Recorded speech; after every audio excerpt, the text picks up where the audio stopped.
كرة القدم الصربي ميلوفان رايفيتس مدربا جديدا للمنتخب الأول خلفا للفرنسي كريستيان جوركوف. وذكر الاتحاد الجزائري على موقعه الرسمي أن رايفيتس وقع اليوم عقده مع رئيس الاتحاد محمد العراوة على أن يتم تقديمه رسميا في العاصمة الجزائرية منتصف يوليو المقبل.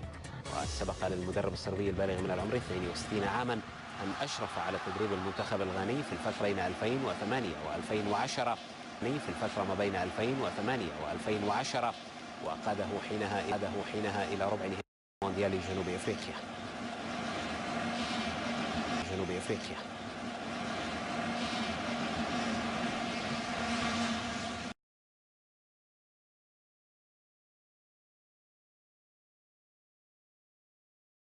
نعود لنتحدث عن بقية المجموعات. المجموعة الثانية مثل ما ذكر كابتن وائل يعني الجزائر، زامبيا، الكاميرون، نيجيريا. للأسف الشديد أحد كبار القارة الأفريقية لن يكون متواجد في المونديال في هذه المرة. مجموعة حديدية كما سميتها نزار أو مجموعة الموت. ولكن هناك ملاحظة، التصفيات ليست تصفيات مباشرة مثلا بين غانا ومصر مثلا في المجموعة الخامسة. من يتحصل على رصيد أكبر من النقاط هو الذي سيتأهل، وبالتالي لابد من أخذ كل المباريات بالأهمية القصوى وأخذها بعين الاعتبار. هذا هو المهم. بالنسبة إلى المجموعة الثانية ضم المنتخب الجزائري أفضل منتخب أفريقي حاليا، لديه عناصر ممتازة جدا وعناصر قادرة على اللعب في أعطى وأقوى الأندية الأوروبية، ولكن بشرط لابد من الإعداد الجيد والتحضير الجيد للمنتخب الجزائري، لأنه من حق الشعب الجزائري حاليا أن يطالب بتواجد هذا المنتخب في كأس العالم مرة أخرى ومرات أخرى. لماذا؟ لأنه هذا الجيل الذهبي للمنتخب الجزائري أو لكرة القدم الجزائرية. المهمة ليست سهلة باعتبار أنها مجموعة حديدية. عندما نتكلم على هذه المجموعة في ربما ثلاثة منتخبات شاركت في نهاية كأس العالم، والأربعة منتخبات شاركت في نهاية كأس أفريقيا. يعني زامبيا متحصلة على كأس أفريقيا، الجزائر كذلك الحال بالنسبة للكاميرون ونيجيريا. خبرة كبيرة في هذه المجموعة، وهي مجموعة حديدية بالتمام والكمال. لابد مباريات كل قمم هي كلها قمم وكلها مباريات لا يمكن التكهن بنتائجها، وبالتالي حسن الاستعداد خلال هذه مجموعة حديدية وصعبة جدا. ولكني بطبيعة الحال أرشح المنتخب الجزائري كأبرز منتخب على هذه المجموعة. هذا ما نتمناه بطبيعة الحال، ولكن لا بد من الإعداد الجيد. مجموعة طيب، سنمر بالتسلسل الآن من المجموعة الأولى للمجموعة الثانية. نعيد الحديث دائما الحديث عن المجموعة الثانية، مجموعة الموت، منتخب الجزائر، زامبيا، كاميروني، نيجيريا. الآن تعتقد المنتخب الجزائري الآن سنرى القوة الحقيقية لهذا المنتخب الذي نوعا ما في التصفيات الماضية كان النسخة ما قبل الأخيرة، لكن كما أشرت فهذه فرصة للمجموعة الرائعة التي يتوفر عليها المنتخب الجزائري فقط عليهم الآن البحث عن مدرب. وهذا الأمر هذا بالفعل، وحتى أنه قيل أنه هذا الأمر مرتبط بنوعية المجموعة وبنوعية المنتخبات. إنما أعتبر أنه شيء جيد لو يعني تأخذ ورقة الوصول إلى روسيا بالنسبة للمنتخب الجزائري. لماذا؟ لأن قبل الذهاب إلى كأس العالم هذا ما أتمناه للمنتخب الجزائري هي أنها ستكون لاعبة مباريات قوية وستتوجه لمباراة وهي مستعدة. إذن هذه مجموعة صعبة لكن ممكن أن تكون مفيدة للمنتخب الجزائري في حال التأهل. والتسريبات تقول أن المدرب الجديد الذي ربما قد يشرف على مقاليد الخضر سيكون فتح تيرين. بعض التسريبات تقول هكذا، يعني مجرد أن ينهي التزامه مع منتخب تركيا في اليورو سيبدأ في الإشراف على المنتخب الجزائري. مجرد تسريبات وأقاويل. يعني هذه المجموعة تتطلب مدرب عالمي على صعيد عالمي. أتمنى ذلك أن فتيح تريمي يقود الخضر خلال هذه التصفيات لما لديه من خبرة كبيرة وإنجازات كثيرة وأفكار مدروسة. لاحظنا ذلك من خلال كامل مسيرته إلى حد الآن. عندما تجد مجموعة التي تتوفر في المنتخب الجزائري من لاعبين مميزين بصراحة على المستوى الدفاعي، في وسط الملعب، في الهجوم، مجموعة متكاملة تتكون من تقريبا من 35 لاعب متقاربين في المستوى مع نجوم عالمية. أكثر من هذا المنتخب الجزائري أجواءه ممتازة جدا، وهذا ما جعل المنتخب الجزائري في السنوات الأخيرة يعرف طفرة على مستوى الأداء، لأنه المجموعة متماسكة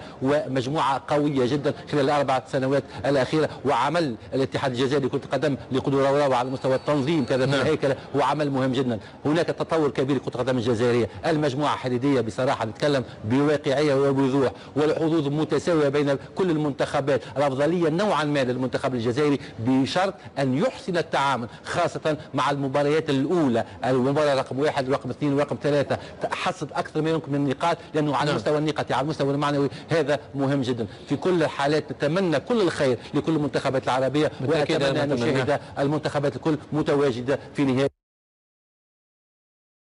كأس العالم.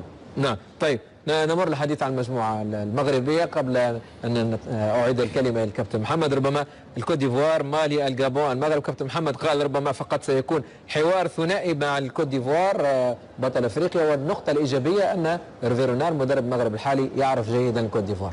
هذا مؤشر طيب بالنسبة للمنتخب المغربي. أن المغرب بصراحة خلال 30 أو 40 سنة الأخيرة دائما ما تتوفر على لاعبين مميزين جدا على المستوى الفردي، ربما على الصعيد العربي أكثر لاعبين مهاريين يكون موجودين، مهاريين ممتازين سواء على المنتخبات الشبان أو المنتخب الأول، مهارة عالية جدا، ولكن الفرديات لا تكفي في كرة القدم الجماعية والروح القتالية والروح المسؤولية فوق الملعب، لابد أن تتوفر في المنتخب المغربي، لابد أن يلعب المنتخب المغربي بعقلية المجموعة وليس بعقلية الفردية. لاحظنا ذلك خلال كل مباريات المنتخب المغربي، يسيطر، يمتعنا كرة قدمه، في النهاية يخسر أو يتعادل ولا يذهب إلى كأس العالم. المغرب غائب على كأس العالم من 98 من منتخب من مونديال فرنسا، وهذا الأمر لا يتماشى مع إمكانيات المغرب. إذن هي فرصة كبيرة. صحيح أن المجموعة ليست بالمجموعة السهلة، عندما نتكلم على الكوت ديفوار مثلا هو منتخب عملاق وكبير جدا، ولكن المغرب قادر على حسن التعامل مع مجريات هذا اللقاء.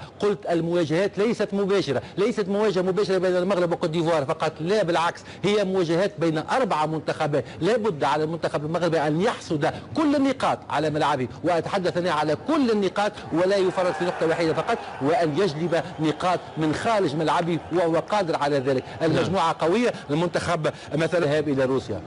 كابتن محمد أعطي لك الكرة التي أعطاها إياك يا كابتن سمير. فعلا أنه نقطة مهمة تخص هذه المجموعة بالنسبة للمغرب، وهي أنه يواجه منتخبات قوية على صعيد جبهة الهجوم. نتكلم عن المنتخب الكوت ديفوار، إذا جيرفينيو يعني ويلفريد بوني يعني غراديل يعني والمرابط أيضا. هذه مجموعة يعني أتمنى أن تتحدى الصعاب، أتمنى وهي التي تكونت في أوروبا أن تواجه الحقيقة الإفريقية المختلفة وتستطيع أن تمنح المغرب شرف الحضور في روسيا. طيب المجموعة الرابعة، السنغال، الرأس الأخضر، بوركينا فاسو، جنوب أفريقيا. يعني السنغال من المنتخبات القوية ومجموعته سهلة نوعا ما مقارنة ربما ببقية المنتخبات في المجموعات الثانية. المجموعة الرابعة مجموعة السنغال في المتناول، في متناول المنتخب السنغالي لما أظهره خلال سنة أو سنتين الأخيرتين من تطور كبير على المستوى ومن لاعبين مميزين. المنتخب السنغالي يتطور بشكل سريع وكبير، ولكن وجب الانتباه. نتكلم على منتخب الرأس الأخضر، المنتخب هذا أزعج كثيرا عدد كبير من المنتخبات حاليا، وكرة القدم في الرأس الأخضر تتطور بشكل سريع وكبير جدا، وبالتالي يجب الانتباه من هذا المنتخب. جنوب أفريقيا رغم الهنات ورغم المردود ربما المتذبذب بين الطيب وبين الضعيف، منتخب جنوب أفريقيا يبقى دائما منتخب وجب احترامه ويجب حسن التعامل معه. من الحظ الذي يلاقي جنوب أفريقيا سيجد ملعب ممتاز جدا أو ملاعب ممتازة جدا في جنوب أفريقيا وقادر على اللعب في هذا البلد، ولكن هناك تراجع نوعا ما على مستوى المردود لجنوب أفريقيا، وقادر المنتخب السنغالي على تجاوز هذا المنتخب. بوركينا فاسو منتخب القوة ومنتخب اللياقة البدنية والثنائيات، ومنتخب خاصة صعب الميراث على ملعبه منذ فترة لم يخسر، وهو فريق صعب الميراث خاصة كل ما يلعب على ملعبه، فبالتالي السنغال هو الأفضل، هذا مؤكد، ولكن السنغال ليست مهمته سهلة كما نعتقد، ولكن مهمة صعبة نظرا لتواجد منتخبات ممتازة ونظرا كذلك لأن كل المباريات ستكون المستويات متقاربة. إذن لننتظر، ولكن أرشح كفة المنتخب السنغالي على هذه المجموعة. نعم كابتن محمد، نأتي إلى المجموعة الأخيرة، مجموعة غانا، مصر، الكونغو، أوغندا، وكأننا الآن مباراة ذهاب وإياب بين مصر وغانا ستحسم الأمور. بالفعل هذا الذي يبدو بدون إهمال، يعني الانتباه والحذر من المنتخب الكونغو. رأيناه في مباراة ودية مع المنتخب المغربي، منتخب لا بأس به. بالنسبة لأوغندا فهو يعتبر من المنتخبات المتطورة في الفترة الأخيرة، ولا تواجده الآن في هذه القرعة ودليل أن هناك تطور، لكن هي مواجهة ما بين غانا ومصر. يعني تاريخيا هناك لحظات تفوق للكرة المصرية وهناك لحظات تفوق للكرة الغانية. لكن على مصر ان تحتاط ايضا. قبل قليل كنت اتكلم على صعيد جبهه الهجوم، فايضا لدينا مجموعه كبيره من اللاعبين متميزين في غانا، على ابرزهم ابناء ابي دي بوري، يعني ايو الاثنين اندري واخوه، ايضا عندك اللاعب المتميز جايان. اذا سنتابع على الخصوص هذا الصراع الثنائي، وكما شرط مع الاحتياط من المنتخبات الاخرى التي قد تزعج احد المنتخبين. طيب كلمه اخيره حول هذه المجموعه كابتن.